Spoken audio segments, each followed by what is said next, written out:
আমরা সোমনাথ জ্যোতির্লিঙ্গ দর্শন করে বাইরে চলে এসেছি। মন্দিরের মধ্যে ব্যাগ, ক্যামেরা, মোবাইল কিছুই নিয়ে ঢোকা যায় না। বাইরে লকার আছে, ওখানেই সবকিছু জমা রাখতে হয়।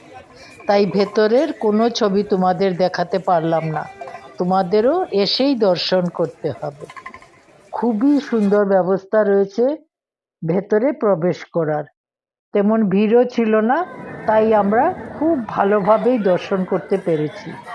বিরাট প্রাঙ্গণ দেখতেই পাচ্ছ, ছড়িয়ে ছিটিয়ে অসংখ্য দর্শনার্থী। একদিকে সমুদ্র, পাশে মন্দির, চমৎকার সুব্যবস্থাও রয়েছে। বাইরে বসেও মন্দির আর সমুদ্রকে উপভোগ করা যায়। মনটা ভরে গেছে। পরে সময় পেলে সোমনাথ সম্পর্কে আরও কিছু কথা বলব। বিকেল 5টা বাজে, আমরা আবার একটু বেরিয়ে যাচ্ছি মন্দিরের দিকে, ঘুরে আসি গিয়ে মন্দিরের চারপাশটা। বৃষ্টি করে নিচে নেমে যাচ্ছি।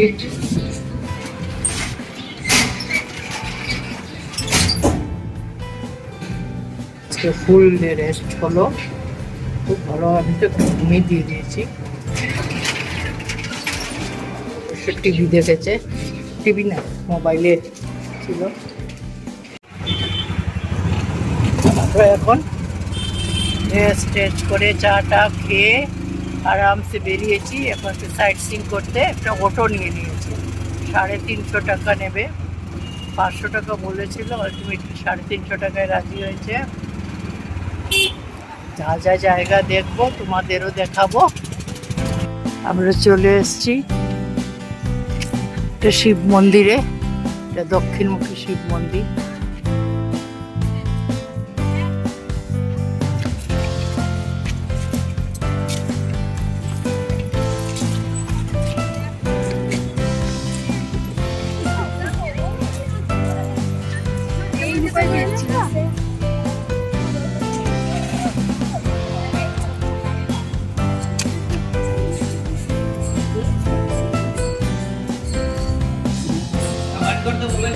শশীভূষণ মহাদেব মন্দির আমাদের চট করে হয়ে গেছে, কারণ ভিড় ছিল না।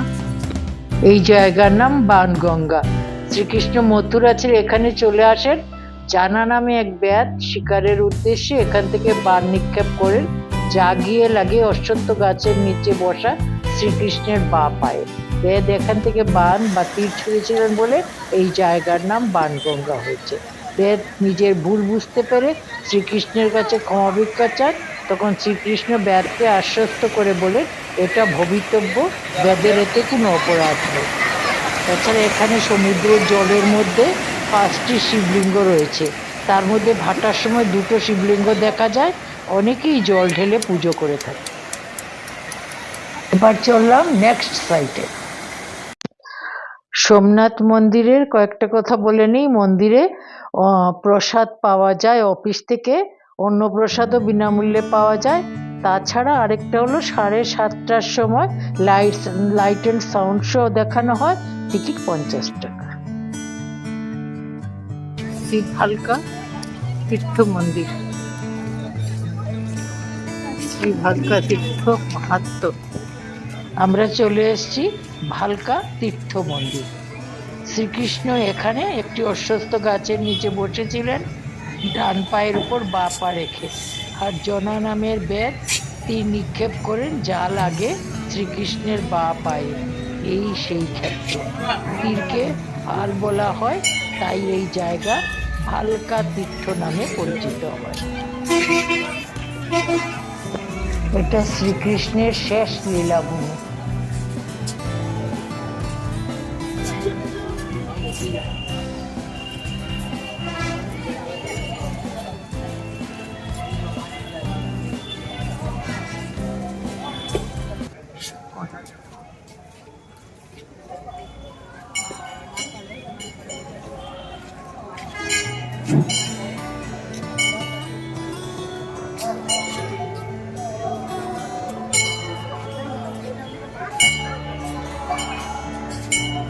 যাই, ভেতরে যাচ্ছি।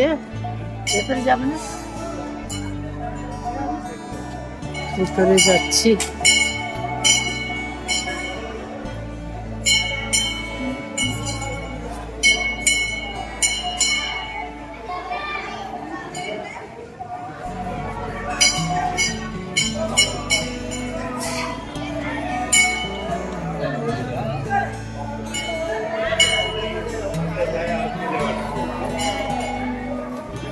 ভিড়টা বেশি নেই, বেশ ভালো হয়েছে একদিকে।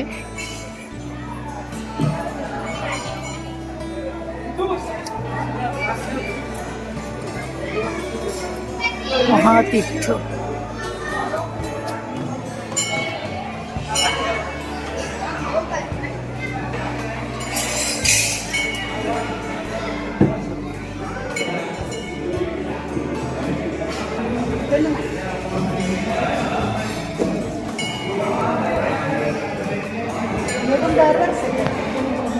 এই মন্দিরে রয়েছে শ্রীকৃষ্ণের ডান পায়ের উপর বাঁ পা রেখে বসা মূর্তি, এক পাশে জনা বেদের মূর্তি আর অন্য পাশে অশ্বত্থ গাছ।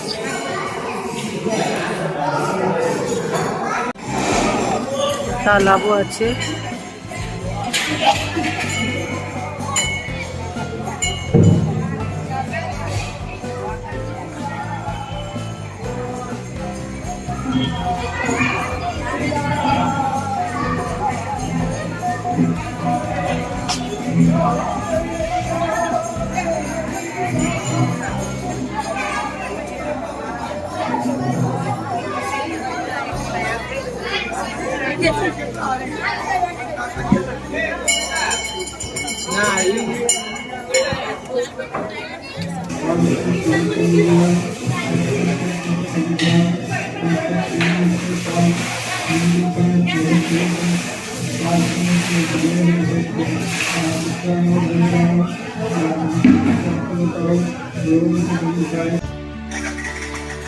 আমরা চলে এসেছি গোলকধাম মন্দিরে।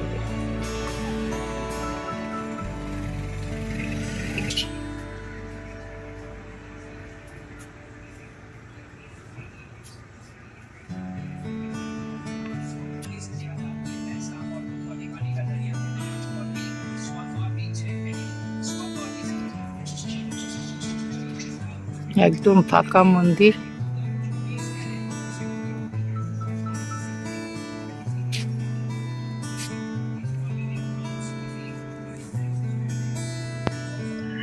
এখানেই ভগবান শ্রীকৃষ্ণ মানব দেহ ত্যাগ করেন, তাই এটাকে মহাতীর্থ বলা হয়।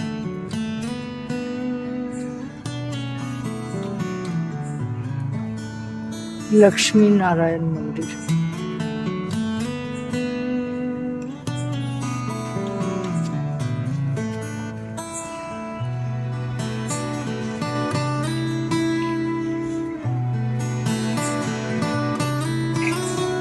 রাত হয়ে গেছে, তাই মন্দির ফাঁকা, কিন্তু এই নীরবতার মধ্যেও ভীষণ ভালো লাগা একটা।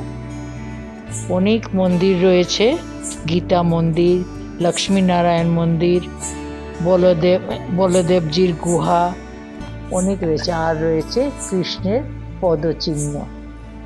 খুব সুন্দরভাবে রাখা রয়েছে শ্রীকৃষ্ণের পদচিহ্ন।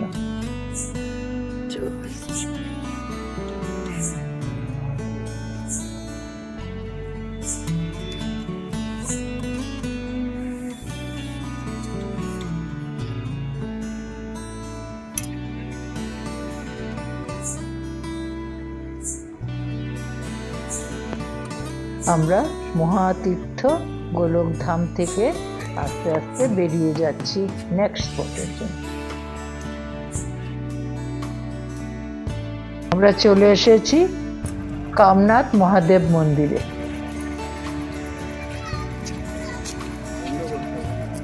কামনাথ মহাদেব, শঙ্করাচার্য।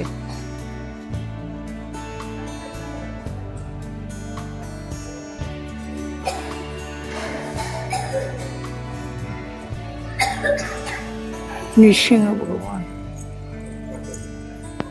বেশ বড় মন্দির। কামনাথ মহাদেব তো রয়েছেনই, আরো অনেক দেবদেবীর ছোট ছোট মন্দির রয়েছে, সাথে মহাপুরুষদেরও আছে। সুন্দর ফাঁকা, যদি রাত হয়ে যাওয়াতে, কিন্তু খুব পরিষ্কার সবকিছু দেখতে পাচ্ছি, খুব ভালো লাগলো।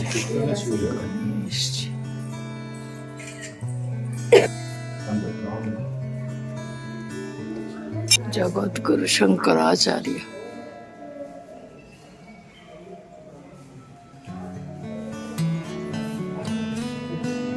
আত্মগুরু শঙ্করাচার্য।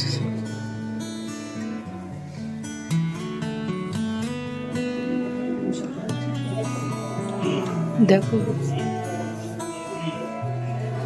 আদিগুরু শঙ্করাচার্য আছে, নৃসিংহ ভগবান, শিবজিরও আছে। খুব সুন্দর বড় মন্দির, বিরাট বড়, কিন্তু যেহেতু সন্ধে হয়ে গেছে লোকজন খুব কম, যার জন্য আরামসে দেখতে পেলাম।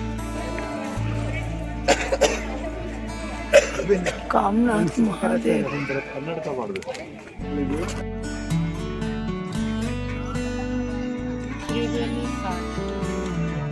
এবার আমরা চলে এসেছি ত্রিবেণী ঘাট। হিরণ, কপিলা আর সরস্বতী নদীর সঙ্গম স্থল হচ্ছে এটা।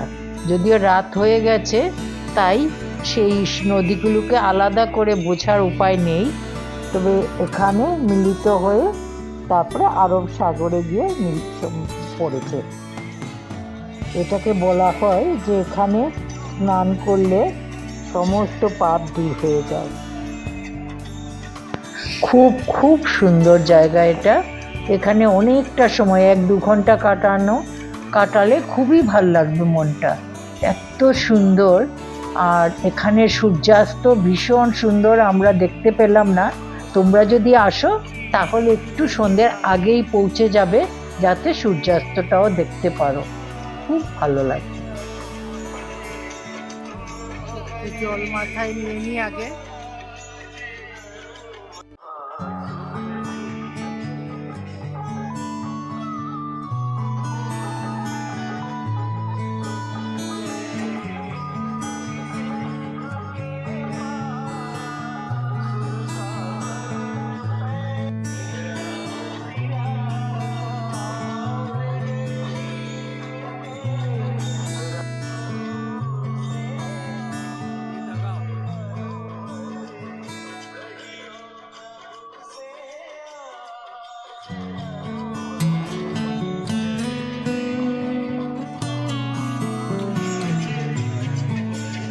অন্ধকারে খুব একটা 3টে নদী বোঝা যাচ্ছে না, বাট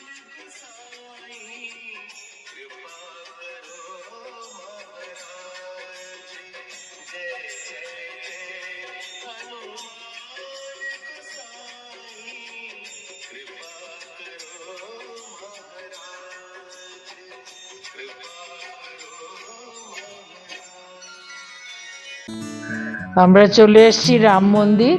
2017 সালে এটা প্রতিষ্ঠিত হয়েছে, বেশ সুন্দর মন্দির। উপরটা খোলা আছে, ঠিক আছে।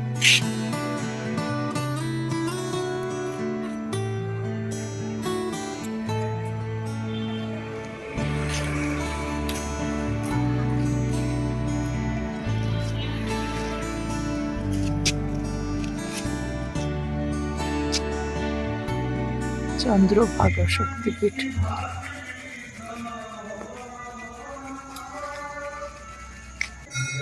এটাও ফাঁকা, যেহেতু রাত হয়ে গেছে।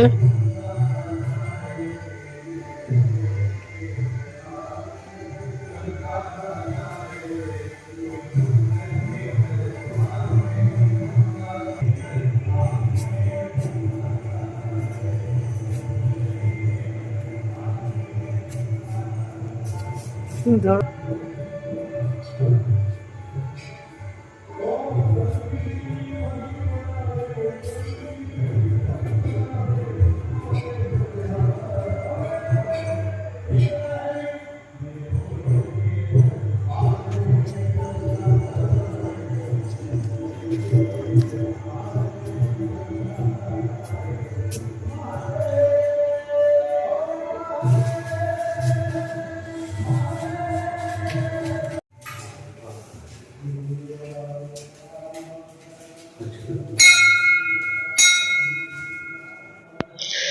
আমরা আমাদের শেষ স্পটে চলে এসেছি। এটি একটি শক্তিপীঠ, খুব সুন্দর মন্দির। মা তো রয়েছেনই, সঙ্গে শিব মন্দিরও আছে। খুব সুন্দর দর্শন হলো, একেবারে ভেতরে ঢুকে দর্শন করতে পারলাম, মনটা ভরে গেল।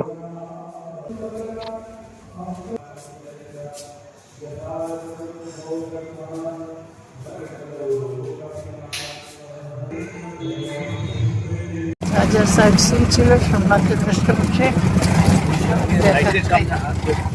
সব দেখা হয়ে গেছে। এখন আমরা ফিরে চলেছি হোটেলের দিকে। অটোয় আসায় খুব ভালো হয়েছে। একদম হলো তারা জায়গাগুলি চেনে, চটপট নিয়ে এসছে। দ্বিতীয়ত হলো একদম মন্দিরের ভেতর অব্দি নিয়ে চলে গেছে। গাড়ি হলে হয়তো আমরা নিতাম কিনা, ভাবতাম যে নেওয়া যাবে কিনা। খুব ভালো বললাম। আমরা চলে এসেছি হোটেল রুদ্রাক্ষ, আমাদের হোটেলে। তবে আমরা এক্ষুনি হোটেলের ভেতর ঢুকছি না, আমরা এখানে একটা রেস্টুরেন্টে খেয়ে নেব, খেয়ে নিয়ে একসাথে উঠবো। তাহলে আমরা এখন খেতে যাচ্ছি। খাবার আমরা অর্ডার দিয়েছি, বেশ টেস্টি খাবার, বেশ ভালো, খুবই ভালো, ঝাল ছাড়া খুব ভালো। হচ্ছে রিসেপশন।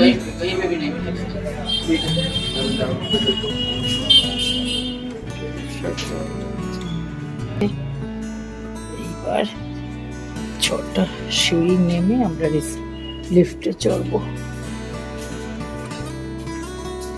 আমাদের গাড়িটা এখানেই রাখা আছে, এই যে গাড়িটা রাখা আছে বাইরে দেখা যাচ্ছে। এই যে লিফট, আমরা 3rd ফ্লোরে রয়েছি। আবার এই 6টা সিঁড়ি উঠেই আমাদের রুম নাম্বার 208।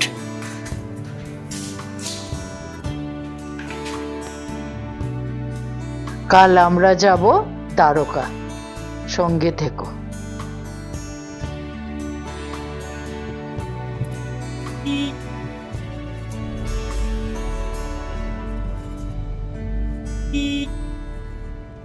আটটা 27, মানে প্রায় 8:30 বাজে।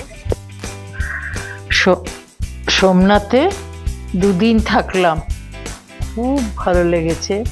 মন চাইছে না যেতে, মনে হয় আরো একটা দিন যদি থাকতে পারতাম তাহলে হয়তো আরো ভালো হতো, আরেকবার মন্দিরটা ঘুরে আসতে পারতাম। একসাথে বেশিক্ষণ হাঁটা যায় না, তাই আজকে থাকলে ভালো হতো। কি আর করা যাবে, বেরোতে তো হবেই, তাই বেরিয়ে পড়েছি। কিছু কথা সোমনাথ নিয়ে বলেই ফেলি। সোমনাথ মন্দির দেখতে দেখতে, যে এই সোমনাথ মন্দির প্রথম নির্মাণ করেন চন্দ্র, আর তারপর উনি করেন স্বর্ণ দিয়ে, স্বর্ণ মন্দির তৈরি করেন। তারপর রাবণ রৌপ্য দ্বারা এবং কৃষ্ণ চন্দন কাঠ দ্বারা মন্দিরটি পুনর্নির্মাণ করেছিলেন বলে বিশ্বাস। পরে ভীমদেব পাথর দিয়ে পুনর্নির্মাণ করেন। এগুলো পুরাণ, হিন্দু পুরাণ অনুসারে বলা হয়। তারপরে হচ্ছে একাধিক মুসলিম আক্রমণকারী এবং শাসকদের দ্বারা বারবার ধ্বংসের পর মন্দিরটি অতীতে বেশ কয়েকবার পুনর্নির্মাণ করা হয়েছিল। শেষবার ভারতের স্বাধীনতার পর ভারতের উপপ্রধানমন্ত্রী সর্দার বল্লভভাই প্যাটেল এই আধুনিক মন্দিরটি পুনর্নির্মাণের সূচনা করেছিলেন।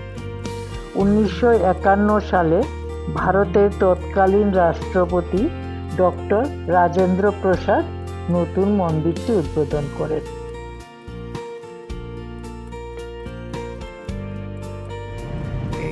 সোমনাথে প্রবেশের দ্বার। সোমনাথ মন্দিরটি চিরন্তন পীঠ নামে পরিচিত।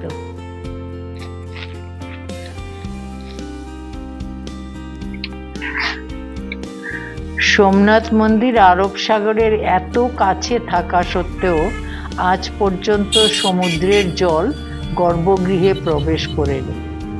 মানুষ এটাকে অলৌকিক বলেই মনে করে। পণ্ডিতদের মতে মহাদেবের কৃপায় সমুদ্র কখনো তার সীমা লঙ্ঘন করে না।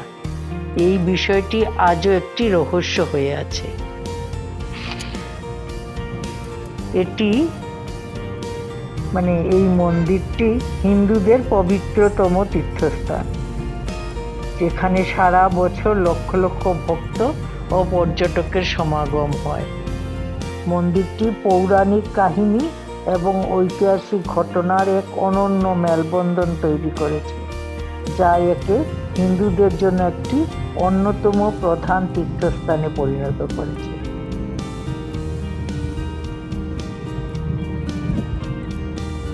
বলতে গেলে ব্লগটা অনেক বড় হয়ে যাবে, তাই এখানেই শেষ করব। সবাইকে অনেক অনেক ধন্যবাদ সাবস্ক্রাইব করার জন্য। আর তোমরা ভালো লাগলে লাইক করো।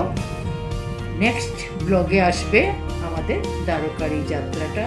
তো সুতরাং সবাই সাথে থেকো।